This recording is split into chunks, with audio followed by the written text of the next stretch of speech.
Hi നമസ്കാരം. അപ്പം നമ്മുടെ ഒരു പുതിയ കഥയിലേക്ക് എല്ലാവർക്കും സ്വാഗതം. അപ്പോൾ ഇന്നത്തെ കഥയെന്ന് പറയുന്നത് ഒരു ഗുരുകുലത്തിനെ ആസ്പദമാക്കിക്കൊണ്ട് ഒരു ഗുരുകുലത്തിൽ നടക്കുന്ന ഒരു കഥയാണ്. അപ്പോൾ ഗുരുകുലം എന്ന് പറഞ്ഞു കഴിഞ്ഞാൽ നിങ്ങൾക്ക് എല്ലാവരും നിങ്ങൾ കേട്ടിട്ടുണ്ടാവും. പഴയ കാലഘട്ടങ്ങളിൽ രാജാക്കന്മാരുടെയൊക്കെ കാലഘട്ടങ്ങളിൽ ഇത് കണക്ക് വിദ്യ അഭ്യസിപ്പിക്കുന്ന എല്ലാ വിദ്യകളും അഭ്യസിപ്പിക്കുന്ന ഒരു സമ്പ്രദായമായിരുന്നു ഈ ഗുരുകുല സമ്പ്രദായം എന്ന് പറയുന്നത്. അപ്പോൾ അങ്ങനെയുള്ള ഒരു കഥയാണ് നമ്മളിന്ന് കേൾക്കാൻ പോകുന്നത്. അപ്പോൾ നിങ്ങൾ ഇത് ഇഷ്ടമാവുകയാണെന്നുണ്ടെങ്കിൽ തീർച്ചയായിട്ടും ചാനലിനെ സപ്പോർട്ട് ചെയ്യണം, ലൈക്ക് ചെയ്യണം, ഷെയർ ചെയ്യണം. അതേപോലെ നിങ്ങളുടെ നിർദ്ദേശങ്ങൾ കമൻറ്റുകളായിട്ട് രേഖപ്പെടുത്തുകയും വേണം. അപ്പം ഈ ഗുരുകുലത്തിൽ നമ്മുടെ ഗുരുവിൻ്റെ ശിഷ്യന്മാരായിട്ട് ഏകദേശം 10-20ഓളം കുട്ടികളുണ്ടായിരുന്നു.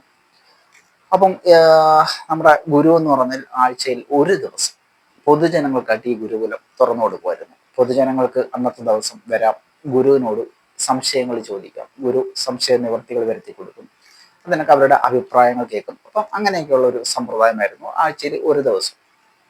അങ്ങനെ ഒരു ദിവസം പൊതുജനങ്ങൾക്ക് തുറന്നു കൊടുത്ത ദിവസം ഒരുപാട് പേരൊക്കെ വന്നു. അവർ ഒരുപാട് സംശയങ്ങളൊക്കെ ചോദിക്കുകയാണ് ഗുരുവിനടുത്ത്. ഗുരു എല്ലാ സംശയങ്ങൾക്കും മറുപടി കൊടുക്കുന്നു. അപ്പോൾ പെട്ടെന്ന് ഒരാൾ ചോദിക്കുകയാണ്, ഗുരു എനിക്ക് അങ്ങയോട് ഒരു പ്രധാനപ്പെട്ട ചോദ്യം ചോദിക്കാനുണ്ട്. ഗുരു പറയാം, ചോദിച്ചോളൂ.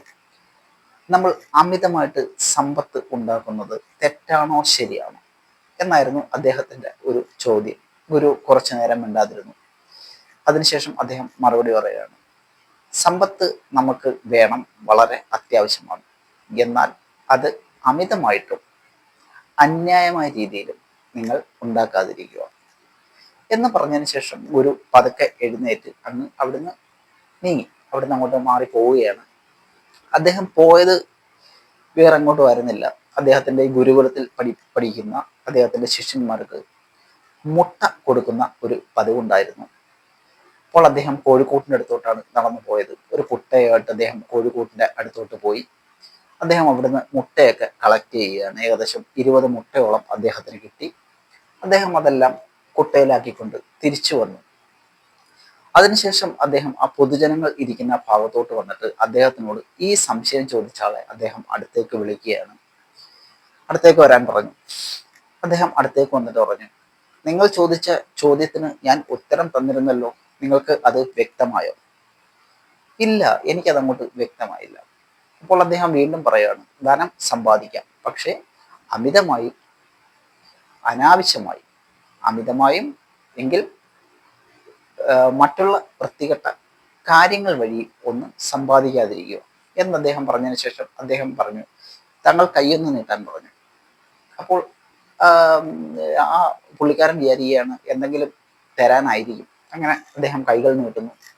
ഗുരു ആദ്യം ഒരു മുട്ട എടുത്ത് കൊട്ടയിൽ നിന്നെടുത്ത് അദ്ദേഹത്തിന്റെ കൈകളിലേക്ക് വെക്കുന്നു. അദ്ദേഹം അങ്ങനെ കൈ നീട്ടി നിൽക്കുകയാണ്. വീണ്ടും ഒരു മുട്ട എടുത്ത് വെക്കുന്നു. 2ആയി, 3ആയി, 4ആയി, 5ആയി. അവസാനം അദ്ദേഹം വളരെ പാടുപെടാൻ തുടങ്ങി. കാരണം ഈ മുട്ട കൈകളിൽ ഒതുങ്ങാതെയായി. അദ്ദേഹം ഇങ്ങനെ മുട്ടകൾ, എന്നിട്ടും ഗുരു നിർത്തുന്നില്ല. ഗുരു വീണ്ടും വീണ്ടും മുട്ടകൾ എടുത്ത് ഇങ്ങനെ വെച്ചോണ്ടേ ഇരിക്കുകയാണ്. അദ്ദേഹം പറഞ്ഞു, ഗുരു നിർത്തൂ, ഇനി എൻ്റെ കൈ ആ മുട്ടകളെ മൊത്തത്തിൽ ഇങ്ങനെ താങ്ങി നിർത്താൻ പറ്റില്ല, അത് താഴെ വീഴും, അത് പൊട്ടിപ്പോകും. എന്നിട്ടും ഗുരു നിർത്തുന്നില്ല. ഗുരു വീണ്ടും വീണ്ടും പറക്കി വെക്കാൻ തുടങ്ങി. അവസാനം എന്ത് സംഭവിച്ചാൽ ഈ കൈകളിൽ ഈ മുട്ട കൊള്ളാതെ ഈ മുട്ടകൾ കുറേ എണ്ണം അങ്ങ് താഴെ പോയി വീഴുകയാണ്, പൊട്ടിപ്പോയി. അതിനുശേഷം ഗുരു പറയാണ്, ഈ മുട്ടയുടെ അവസ്ഥ പോലെ തന്നെയാണ് ധനവും. നമ്മൾ ഒരു പരിധിയിൽ കൂടുതൽ അതിനെ നമ്മൾ സൂക്ഷിച്ചു വെച്ചു കഴിഞ്ഞാൽ ഇതേപോലെ നിങ്ങളുടെ ജീവിതം പൊട്ടിപ്പോകാനുള്ള സാധ്യതയുണ്ട്. അത് വ്യക്തമായില്ല.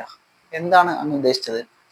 ഇപ്പോൾ താങ്കളുടെ കയ്യിൽ ഞാൻ മുട്ട തന്നപ്പോൾ ആ മുട്ട ഒരു പരിധി കവിഞ്ഞപ്പോൾ അത് താഴെ വീണു പൊട്ടിപ്പോയി. താങ്കൾക്ക് അതിനെ തടയാൻ പറ്റിയില്ല. അതേപോലെ നമ്മുടെ കയ്യിൽ അമിതമായ ധനം നമ്മൾ സമ്പാദിച്ചു വെച്ചു കഴിഞ്ഞാൽ നമ്മൾക്ക് പിന്നെ ആ ധനം നഷ്ടപ്പെട്ടു പോകുമോ എന്നുള്ള ഒരു ഭയം പതുക്കെ ഉടലെടുക്കാൻ തുടങ്ങും.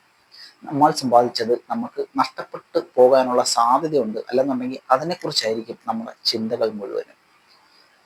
അങ്ങനെ നിങ്ങളുടെ മനസ്സ് വല്ലാത്ത ഒരു അവസ്ഥയിലോട്ട് പോകും. നിങ്ങൾക്ക് പതിയെ പതിയെ അസുഖങ്ങൾ പിടിപെടും, മറ്റുള്ള മാനസിക പ്രശ്നങ്ങൾ പിടിപെടും, നിങ്ങളുടെ ജീവിതത്തിന്റെ സന്തോഷം നഷ്ടപ്പെടും. അതുകൊണ്ട് നിങ്ങൾ അമിതമായിട്ട് ധനം സമ്പാദിച്ചു വെക്കുന്നത് നിർത്തുക. നിങ്ങൾക്ക് ആവശ്യമുള്ളത് മാത്രം നിങ്ങൾ സമ്പാദിച്ചു വെക്കുക. അതിൽ കൂടുതൽ നിങ്ങൾ സമ്പാദിക്കാതിരിക്കാൻ പ്രത്യേകം ശ്രദ്ധിക്കുക. അപ്പോൾ ഇതാണ് ഗുരു അയാൾക്ക് കൊടുത്ത ഒരു മറുപടി. അപ്പോൾ ഈ കഥ നിങ്ങൾക്ക് ഇഷ്ടമായെങ്കിൽ ഞാൻ പറഞ്ഞ കണക്ക്